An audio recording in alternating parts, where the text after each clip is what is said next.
Dar es Salaam 2025. Hii mic naona haisikiki. Mmenisikia? Dar es Salaam Net Event 2025. Nuru ya matumaini.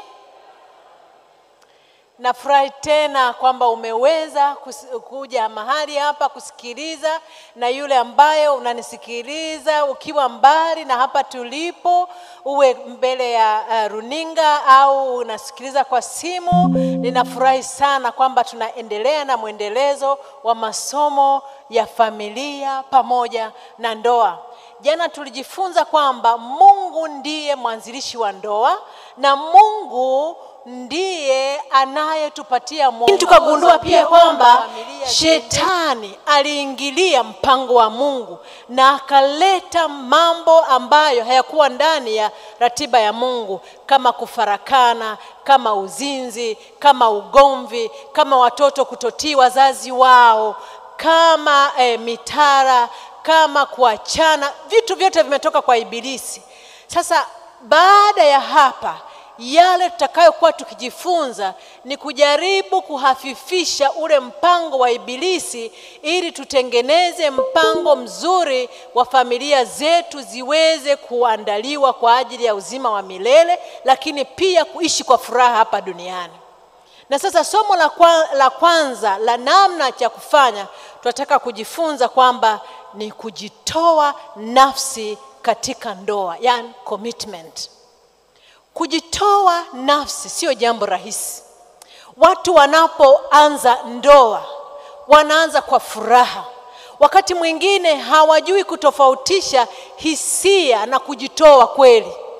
Anahisi, anaangalia kama anavyoangalia kwenye movie za Hollywood, anasema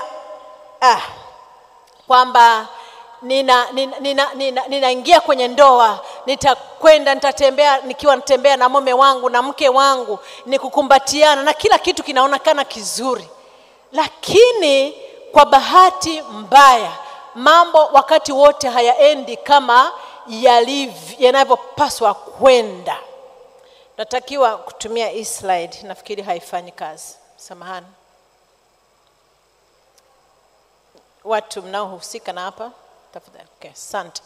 Sasa kujitoa nafsi kunakuwa namna gani watu wanapoingia kwenye ndoa? Maana kujitoa haiji automatic. Ni kitu ambacho kinahitaji uchaguzi, ni kitu kinachohitaji kujipanga na kujitoa kafara. Kwa hiyo kujitoa nafsi ni kitu gani? Ni juhudi endelevu ya kutanguliza na kukuza mahusiano hata katika nyakati za changamoto, nyakati ngumu, ili kuleta furaha ya muda mrefu kwa wanandoa na wanafamilia. Lakini pia ni kitendo cha kuingia katika agano, kuagana na kusimamia ahadi za ndoa. Ni kutamka kwa uhakika jinsi ambavyo hutayumba katika maamuzi, na kujitoa huku ni zaidi ya kufanya mkataba. Najua nafurahi kwamba tuna mwanasheria hapa ambaye anatuambia habari mbalimbali za kisheria. Mkataba unaweza ukavunjwa, lakini agano ni la milele, agano ni la maisha, agano halibadiliki. Na kwa hiyo katika kujitoa ni kusimamia maagano.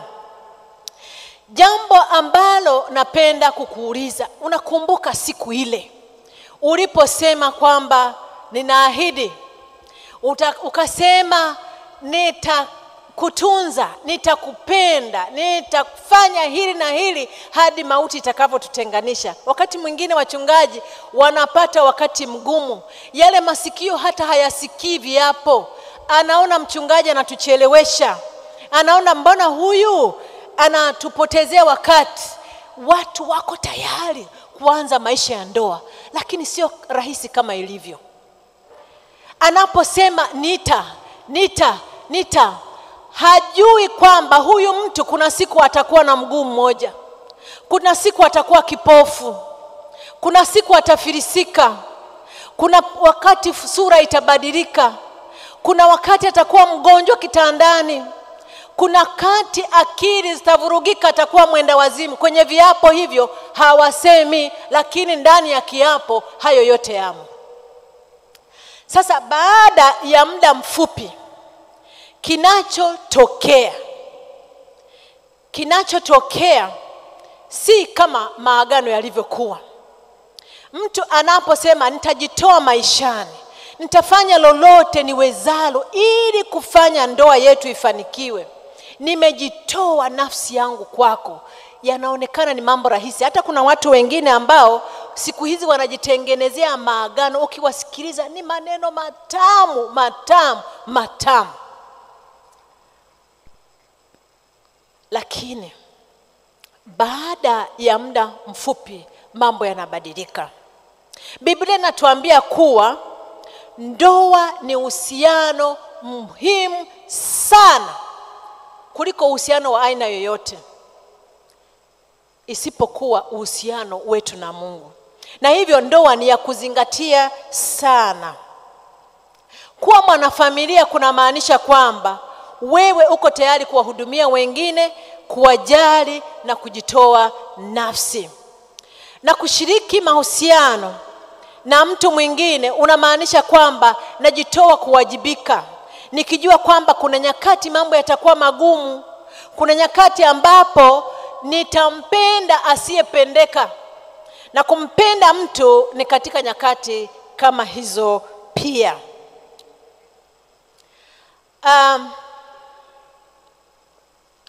Kujitoa nafsi ni dalili ya upendo wa dhati kwa mwenzi wako au familia. Lakini kuna tatizo. Tatizo ni lipi? Wale wanandoa wanaounganishwa wote wamefanya dhambi, ni wenye dhambi. Ndipo kitabu cha Warumi sura ya 3 fungu la 23 inavyozungumza kwamba wote wamefanya dhambi na kupungukiwa na utukufu wa Mungu. Na kwa hiyo kila ndoa inawakilisha wenye dhambi wawili wanaoungana. Mchungaji anapounganisha wale wanandoa wawili, ni mwenye dhambi na mwenye dhambi. Sasa wenye dhambi wawili wakiungana, kunakuwa na dhambi zaidi au dhambi kidogo? Dhambi zaidi. Na penye dhambi zaidi tunahitaji neema ya Mungu ili tuweze kuendeleza hizo ndoa. Sasa baada ya ndoa, wale mnaoangalia kwenye picha, hizi ndizo sura zilizoko kwenye familia sasa hivi. Ndoa inaonekana hivyo. Watu wamenuniana, watu hawasikilizani, watu wanaangaliana kwa chuki, watu waliokuwa wakipendana. Na unajua wakati ndoa watu wanandoa wanapochumbiana, kwa nini wanafurahiana na kuvutiana? Ni kwa sababu kuna kujitoa.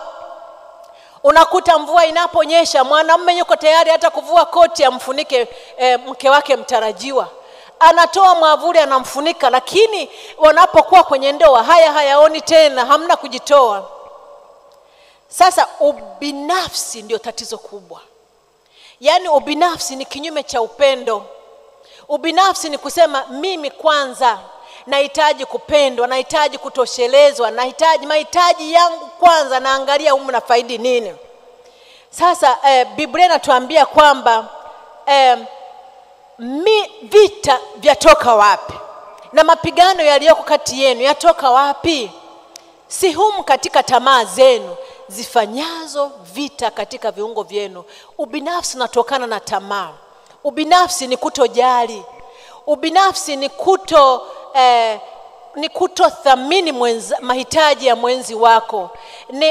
Ubinafsi ni kutoona kwamba huyu anaweza kachoka. Ni kuangalia kwamba mimi nitafaidi nini hapa. Lakini kushinda ubinafsi kuna mambo mawili: kumtanguliza mwenzi wako, na pia kuwa na neno sisi katika mahusiano, badala ya kusema mimi. Unajua hatuwezi kushinda ubinafsi kirahisi. Ukitaka kujua kwamba mwanadamu ni rahisi kuwa mbinafsi kuliko kuwa na upendo, angalia watoto wadogo. Watoto wadogo huhitaji kuwafundisha ubinafsi, lakini wanahitaji kuwafundisha upendo. Na sisi ndivyo hivi ilivyo. Ni rahisi kuhitaji kujitumikia sisi. Lakini katika mahusiano, ubinafsi unapotangulia unavunja ndoa. Na Biblia inatuambia kwamba katika Warumi 5 fungu la 1 na la 2 kwamba sisi tulio na nguvu imetupasa kustahimili udhaifu wa wanyonge, wala tusijipendeze nafsi zetu. Kila mmoja wetu ampendeze jirani yake kwa wema ili kumjenga. Na zaidi ya yote, pendaneni kwa moyo mkunjufu, kwa maana upendo hustiri wingi wa dhambi. Ndivyo neno la Mungu linavyotuambia. Sasa kwa vile kushinda ubinafsi sio rahisi, lazima tuwe na kielelezo cha kuangalia. Ni nani? Yesu. Yesu alipokwenda msalabani kuwafia wanadamu, sio kwamba alikuwa anafurahia. Ndio maana katika bustani ya Getsemane alisema, Baba, ikiwezekana kikombe hiki kiniepuke. Halikuwa jambo rahisi, lilikuwa ni jambo la kuchagua kukukomboa wewe na mimi, akafa msalabani. Na kwa hiyo Yesu akufurahia kwenda Kalvari, lakini sisi ambao alitupenda tulimhitaji afe. Na kwa hiyo katika ndoa, wale wasio na ubinafsi, katika upendo wake usio na ubinafsi, alienda msalabani. Yeye ni mfano wetu. Sikuambii kwamba ukafe kwa ajili ya mwenzi wako, lakini ninazungumza kwamba jali, fikiria juu ya furaha ya mwenzi wako.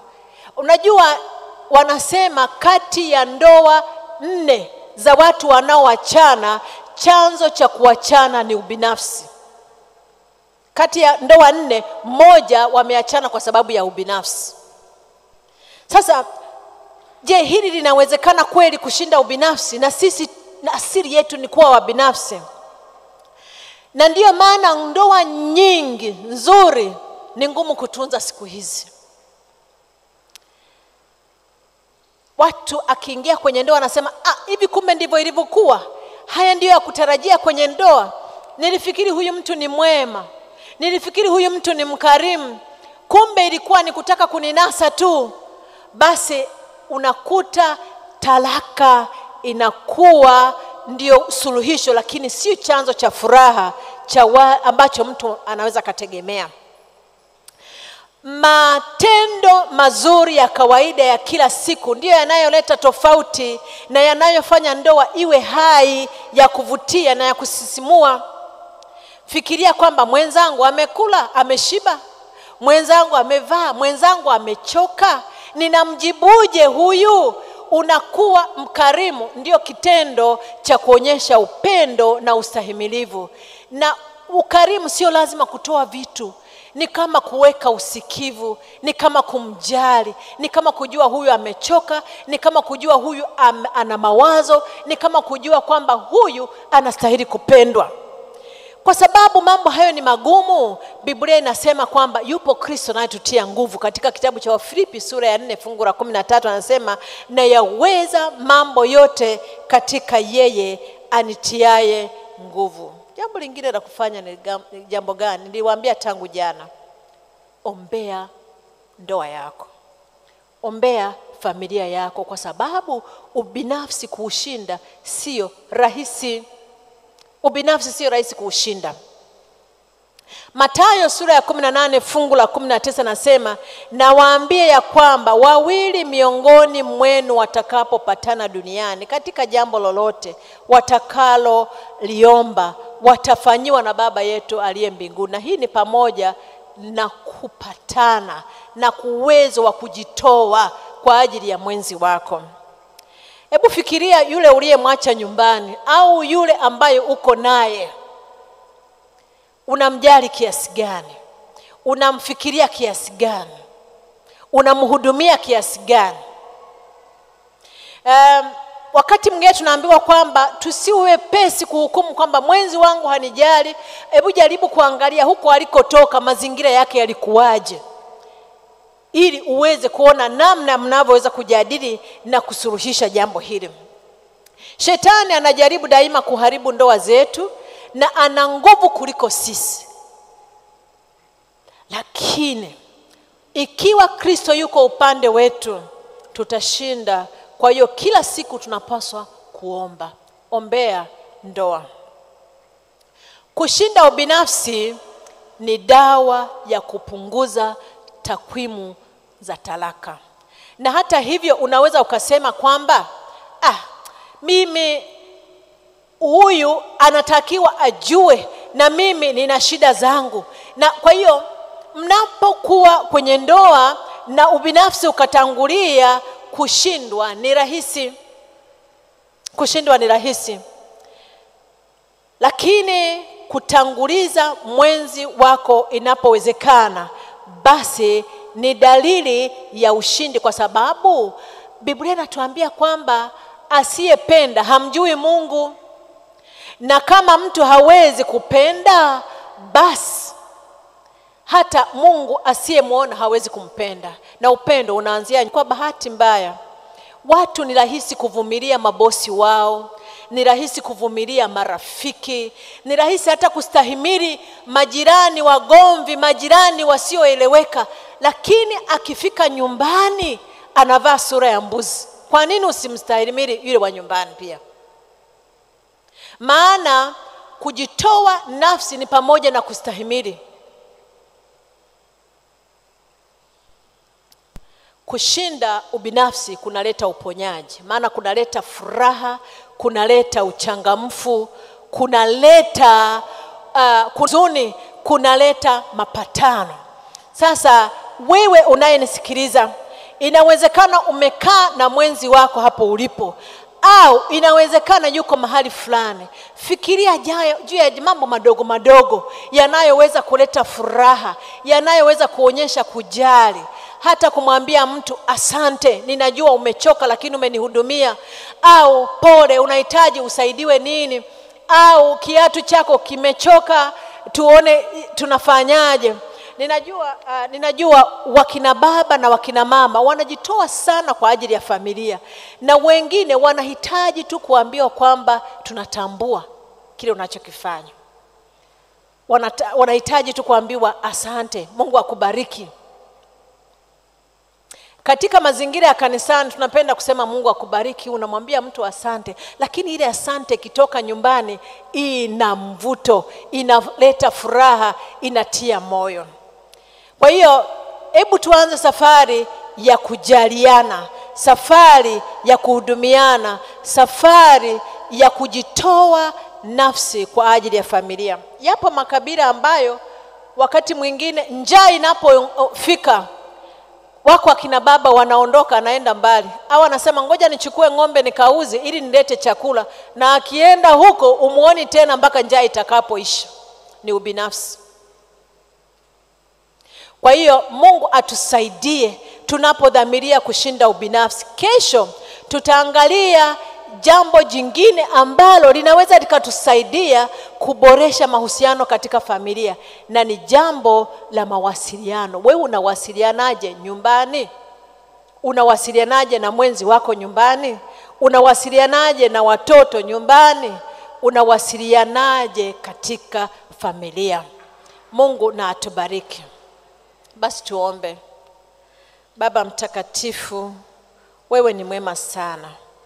Na kwa sababu wewe ni mwema, unahitaji tuaksi tabia yako ya wema. Sio tu nje kwa watu wasiotujua, lakini ni pamoja na katika familia. Tusaidie kustahimili, tusaidie kujitoa. Maana kujitoa ni ishara ya upendo, na wenye upendo wanaishi ndani yako. Tunaomba utusaidie.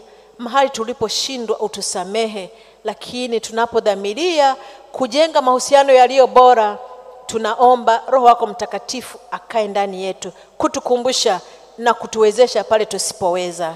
Tumeomba kwa jina lake Yesu. Amen.